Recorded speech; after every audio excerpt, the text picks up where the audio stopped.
Okay, Ken. That's the real version. Yeah, we're live. Hello, folks. We're back. Sorry about the technical challenges. The Wi-Fi and everything cell is being overwhelmed of the facility that we're in, so we had to switch to plan B and get some portable gear. So we're going to do this a little more intimate through a cell phone system. So thanks for joining in. Please send us any questions. Hopefully the sound is good. You're hearing me okay? We'll wait. Wait to catch up. Okay, a bit of a delay, so we'll wait. Much better. Can hear you all well now. Yeah. Great. Well, we'll keep going to that. So we've done some introductions. I think that part kind of came through, but maybe what we'll do is quickly redo it because I think we were getting some sound complaints. So for those who don't know, I'm Kenneth Bokor, part of the team with Trevor from Model 3 Owners Club and now the EV Revolution show as well. Flew all the way from Canada for this event because it really is a monumental event for what's going on here. We'll talk a little bit more about that in a sec, but let's continue with introductions. Oh, yes. Go ahead. Hey, I'm Nikki from Transport Evolved, another YouTube channel. I flew all the way from Portland, Oregon, so You're farther. Our carbon footprint to get here is big time. Hi, I'm James Chung. I'm from the Learning Tea Leaf channel. I drove 376 miles on my Leaf non-stop. I think that's probably about as much as I need to say. Hi, I'm Chris Ramsey from Plug-in Adventures, and I drove 485 miles from Aberdeen in my Nissan Leaf ATV that drove the Mongol Rally late last year. Hi, I'm Beth Mooney Race. I drove here from Belgium in a Tesla Roadster. Hi, I'm Mike Seeker. I only drove 100 miles today to be here. I'm a YouTuber and a Nissan Leaf owner. And a Sith. And a Sith as well. I've also got a YouTube channel, so please do check out my music video. Hi, I'm Aaron Russell. Come around, silhouette. There we go. Hi, I'm Aaron Russell. I've got a YouTube channel called Aaron Russell. I have driven 300 miles to London and then back up to Silverstone from Middlesbrough to be here today. Hello, I'm Craig. I run the Renault Zoe Owners Club, UK Europe's largest free EV owners club. Haven't travelled too far, about 40 miles. But support all the full Renault Zoe and ZE brand in the club for all its members. Hi, I'm EV Nick. I run a channel about pretty much every EV, very similar to James and Kate, but not as great because I've not got Kate on it. But yeah, if you want to subscribe to my channel. Oh my word. Can you believe? Just said low power, mate. Hi, I'm James. I'm James and Kate. I'm on my own today. If you want to subscribe to us or follow us on Twitter, that'd be amazing. James Kate Florence. Let me take that back, Nick. You know it's still working, but Yeah, okay, I'm taking over. I'm in control of that now, so don't worry about that. Don't worry about it. So we're back to Ken. Okay, Ken. Well, what we wanted to do is just bring you our interpretations, our thoughts about what's going on here at Silverstone in the UK, about this monumental event. It really is the first event of this kind of magnitude that brings not only EVs and the whole information overload about that segment, but also the surrounding ecosystem and solutions that are available both for home and EV support. And I think what we found so far by talking to people is that most of the people that have come to this event are non-EV owners, right? They're people that are thinking about it, they're maybe on the fence or wondering what this whole fad is about. And I think that's what's really kind of surprising for the promoters putting this together, and maybe not so much for us. What's your thoughts on that? Well, I mean, first of all, Robert and the crew have done just such an amazing job because putting on an event of this size, 6,000 people I think we've had so far, putting on an event of this size is nightmarishly difficult. They've done an amazing job, and it's so refreshing to see that this isn't just a fan event. I would have been, I don't know how you guys feel, but I would have been really upset had we got to an event where it was full of fully charged fans and fans of our channel who already owned EVs and just wanted to say, "Hello." Yeah, exactly. These are actually people who are really serious about buying an EV. I mean, it's nice to meet the fans, don't get me wrong, but it's so nice to see these are people who really are wanting to make the switch, and they're using this event as a stepping stone. And I think that's so amazing. That's so awesome. I think you're right. I mean, it's a testament to the fully charged guys, again, because the reach they've got, and it is outside of the fully charged community, and it's just incredible to see that people coming here that maybe only know a little bit about fully charged or have seen the show, and they're coming here and going, we know all about this stuff, and they can come here and see it all. It's just cool. So it's a credit, just a testament to the guys at fully charged team, Robert, Johnny, the whole team for what they've done. And also, a few of us also driving some of the visitors from the entrance to the event, and I think also gives a great opportunity to chat with some of the people who are coming. And again, a lot of these were non-EV drivers, and it was great to be able to chat about some common myths and misconceptions about EVs, because there were rather a lot. And I think a lot of people were very receptive, and I think a lot of people have gone home today thinking, yeah, I might try that, might go for a test drive. So I think, again, I'd like to second that. I think Rob Llewellyn and Dan and all of the crew here have done an amazing, amazing job, and I think we've all really enjoyed ourselves. And one of the cool things that I've found is, obviously you might be able to hear, but there's motorsport going on right now, as in the petrol kind. And I've come here with a Roadster and with the E-Rod, which are kind of more in the leisure vehicle side. So it's been really great to show people how EVs are not just your daily vehicle; they're also super fun, and you can use them for racing. You can use them to have really cool like motoring Sundays. And for me, one of the things that I've had is so many people come up and say they didn't realise that EVs could be used in this way. And I think now with the way the motorsport landscape is changing, we're going to see a lot of people, just like the catwalk influences what people wear on the street. I think that the motorsport scene is going to start to convert those people that we never thought were possible of converting to driving EVs. So that's just great. Let's just come round to Craig there. I think it's absolutely amazing. As everyone said, there's not much else I can put, but we did something a bit special last night. We invited a lot of people out for Century. We thought we'd only get about 5-10 people at first. It turned out to be, I think it was only 54 people turned up last night, and it was good just to see everybody getting together and having such a great time. So I think it's just going to grow and grow this evening. Jan said he wished he could be here. Oh, Jan. Jan, I would say, unfortunately, we all wish you could be here, but you know, it's not. But you're here live with us now, so it's great. I think the other thing Next year you've got to be here, yeah.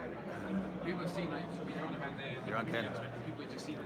There is a reason. So as you can see, we're really pumped about what's going on here, because it really is a groundbreaking event. There's nothing that's been done to this scale, purely focused on the EV marketplace and the surrounding ecosystem there. You know, we've seen EVs come to car shows in small pockets and other clubs and things that promote it, but not to this scale. And as Nikki was talking about, over 6,000 people coming out for 2 days to this event. It's just incredible. We're going to go to some questions in the Q&A. We've got a question for Chris about what he's doing next after the what's next for the Leaf ADE these days. Yeah, so basically, I get this question asked a lot. I mean, really, to be honest with you, I'm just getting back to normal life. I just want to thank everybody. I've seen so many people here, but anybody that's out there that supported us and followed our trip, thanks us so much. We're so humble. Just myself and my wife, we drove to Mongolia. We never thought it'd be as big as what it was, a bigger story. We hope people were inspired as much as what we were. But next, I mean, we're doing a lot of work with the Scottish Government. We're actually going to go away on a 2-week road trip with the Leaf ATV. And we're going away on the 20th of June. We're driving around all the 5 major cities in Glasgow and Scotland. And we're going to basically take the Leaf ATV to a talk about the Monk Rally, tell everybody about the benefits of driving an electric vehicle, living in an electric vehicle, and talk about all the fantastic loans we've got available in Scotland. So yeah, follow us on social media, because it will all be on social media. Thank you, Chris. If you just put in the chat any questions you have for anyone, or general questions you want answering into the chat, let us know what you want to ask.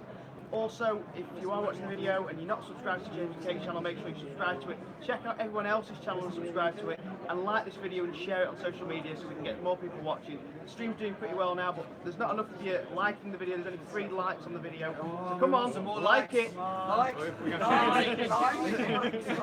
Ken, just a quick question for you. Do you think this might be something that you might knock up in on the other side of the pond? Yeah, it's a great question. I actually had a chat with Rob and Johnny and the promoters doing this, and I think there's a great marketplace in North America for promotion of EV adoption on this scale.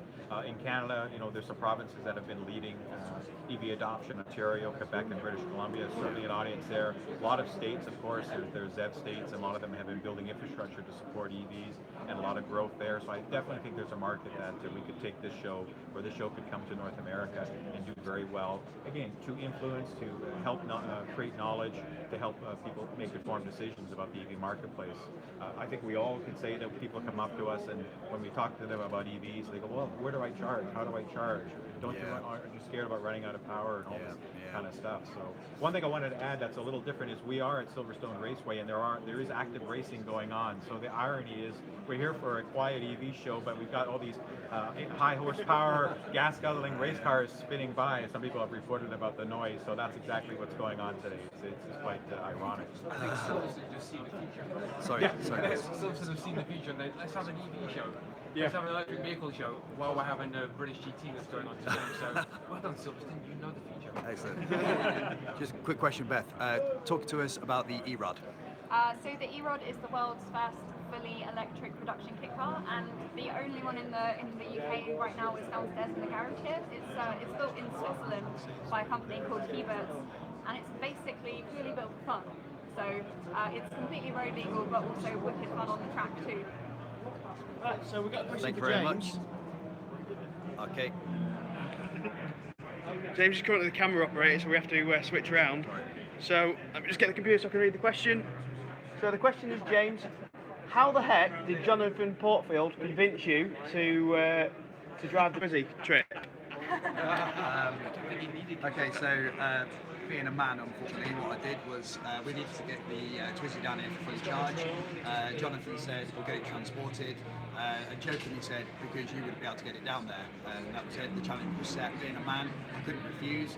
Any sensible person or female would have probably just said no, you're absolutely right, get it transported. But I couldn't refuse, so I got in it and took 4 days and 526 miles to drive it down. But it was a good adventure. I probably wouldn't do it again, if I'm honest.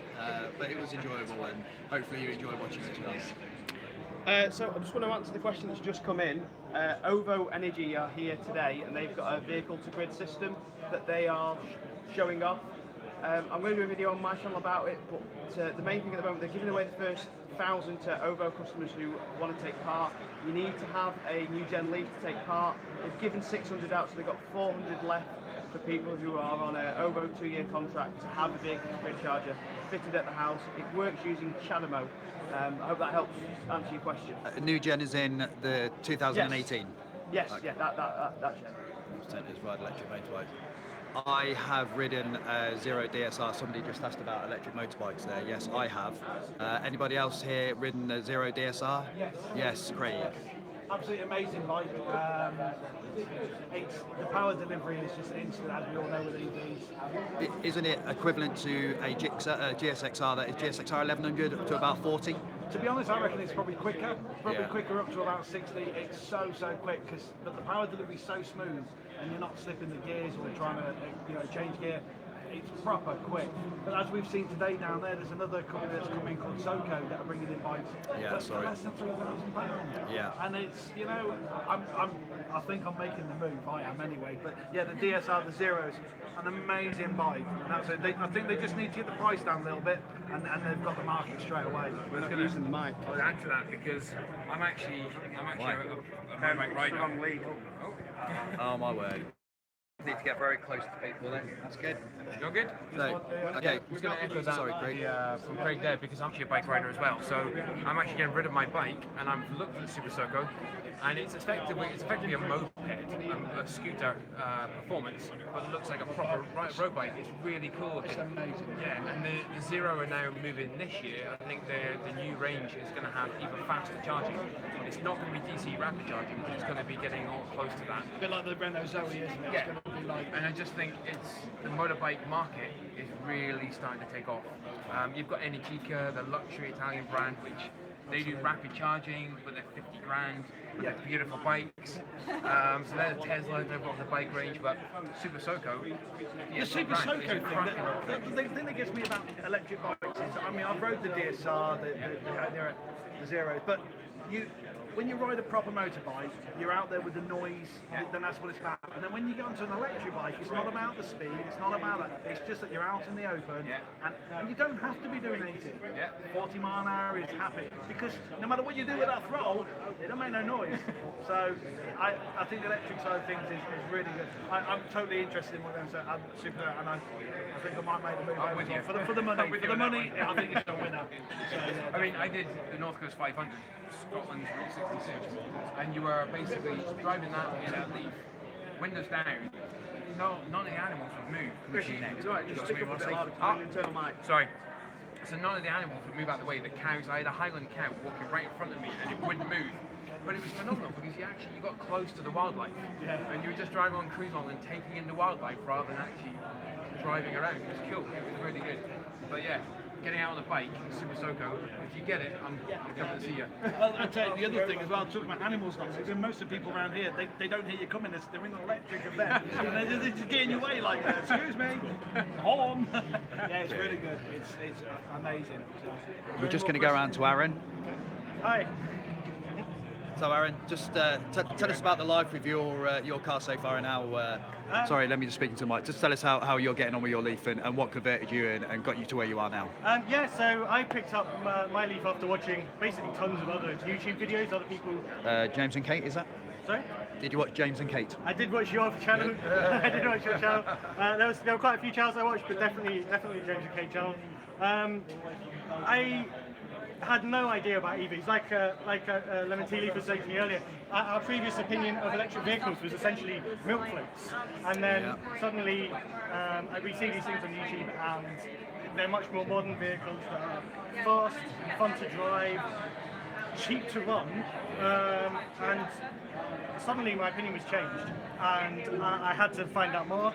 So after watching, a couple of years worth of YouTube, eventually took the plunge, put down deposit for the 2018 Leaf, and here we are. I decided to create some videos just to give back, because I'd learned so much from YouTube, and so I wanted to kind of share what I was learning with other people. So that's pretty much how I got started and where we are. Excellent. Excellent. Colin, aka the Plug Seeker, tell us how you got to where you are now. Right, well, I came to this as interested in getting EVs partly through our Robert Llewellyn. Robert Llewellyn used to do a channel before called Carpool, where he was driving in then it was a Prius. Yeah, I saw that. I used to watch that. That was hilarious. And I was at that point driving a Volkswagen Polo. No, I know it was. I didn't know about the emission scandal then, but actually it was a diesel.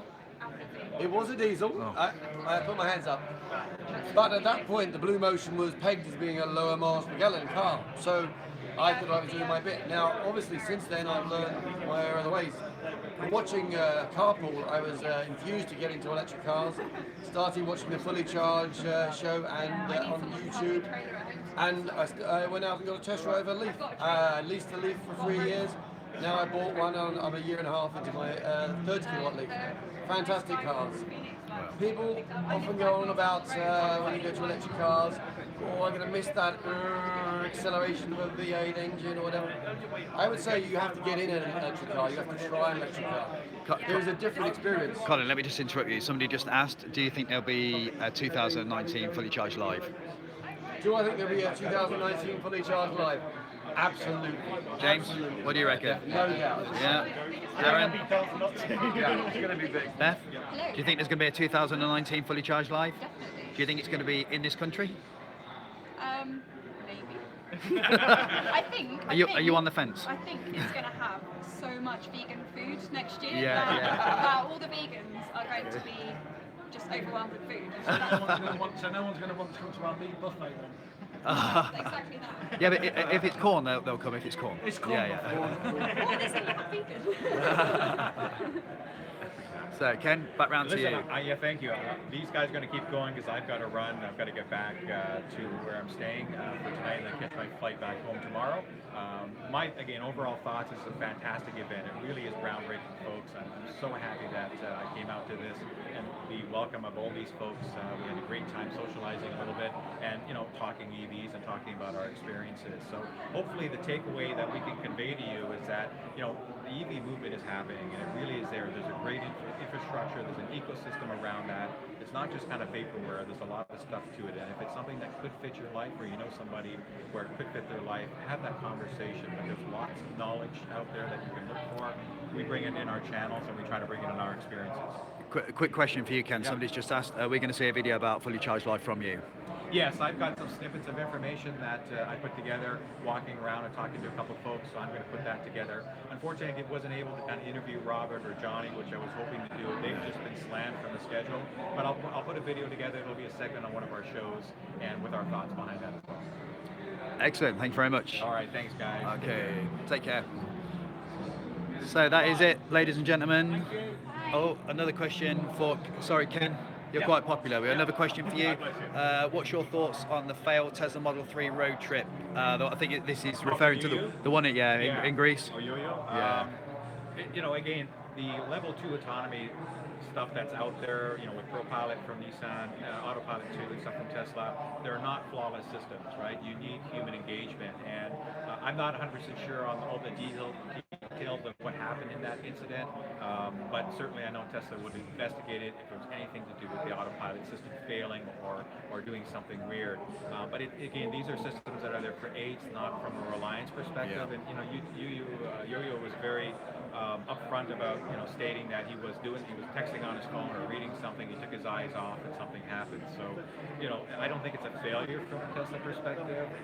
These systems are there just for aids, and you have to be cognizant to take over the driving when something at all times. Absolutely, absolutely. Yeah. So have you got ProPilot on your new lease? I do. Both Yes. both of you. Yes. Yeah. What are your Three views? of us. Sorry, got my thumb in. I love it. I think it's a really good system for being a single camera based system. Yeah. You know, with single camera, single radar, it actually does pretty well.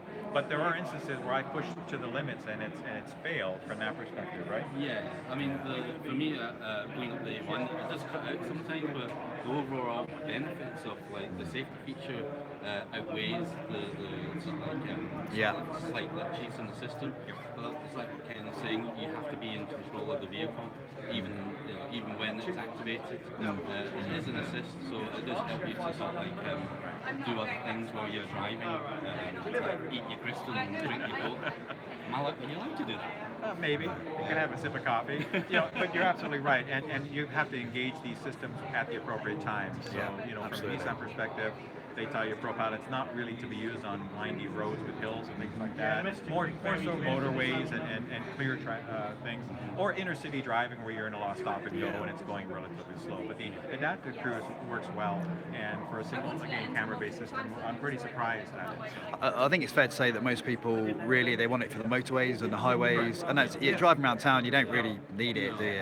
It's for them long journeys on the motorways. Correct. Especially if you're going to work and you're going through a dual carriageway, it's brilliant. It's like yesterday coming to Silverstone, there's a major backlog getting in here, and all I need to do is hit the Race Plus button and I just click forward, stop, and then when the traffic moves again, tap the button again. It's brilliant. I was like just soaking in the sights of how many people were actually here and hitting a little button for it to like edge forward for me without me having to concentrate. No, I'm Aaron, you're in the new Leaf, aren't you? Yes. Have you got ProPilot as well? Yes, I've got Yeah. So what's your angle on that?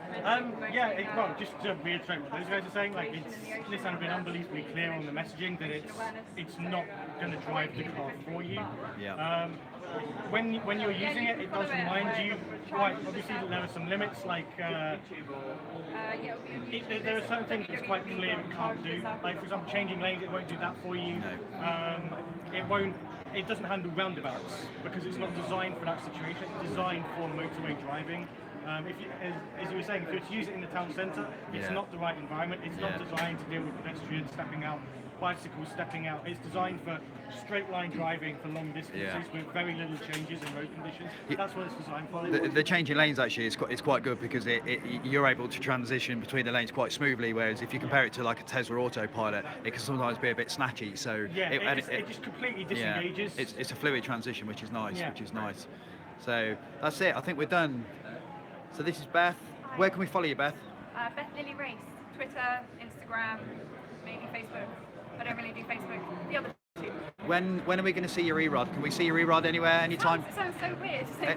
You can see it in the garage right now. Next month we are doing an electric road trip to the Nordic Cap called Charge the Circle. Wow. Massive group of racing drivers, adventurers, really cool people to promote ocean awareness, beach cleans and plastic pollution. So follow us on Charge the Circle.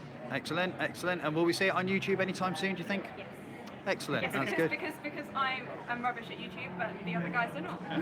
Excellent. I can be found on Twitter at @arussell, and I'm on YouTube at Aaron Russell, and I'll probably be rambling more at cameras talking about my Leaf. Okay. Colin? Hi, I can be found at Twitter at _Plugzigger or there. Seth? And I also have a relatively new YouTube channel, so I'd be very grateful if anyone would like to have a look at those videos and subscribe. James? So I'm on Twitter and YouTube, obviously. I don't know what my channel name is and stuff. It's posted in the comments. Oh, right, it's in the comments below, so I'd like to say what I really enjoy about Silverstone and everyone coming here together is we had a really big uptake on the Chaddermore Police Force and the CCS Force, basically sharing all the different charge points. So good job, everybody. Yeah. So again, I'm EV Nick. Look me up, EV Nick. I'm on YouTube. I'm also Raymo Nick on Twitter.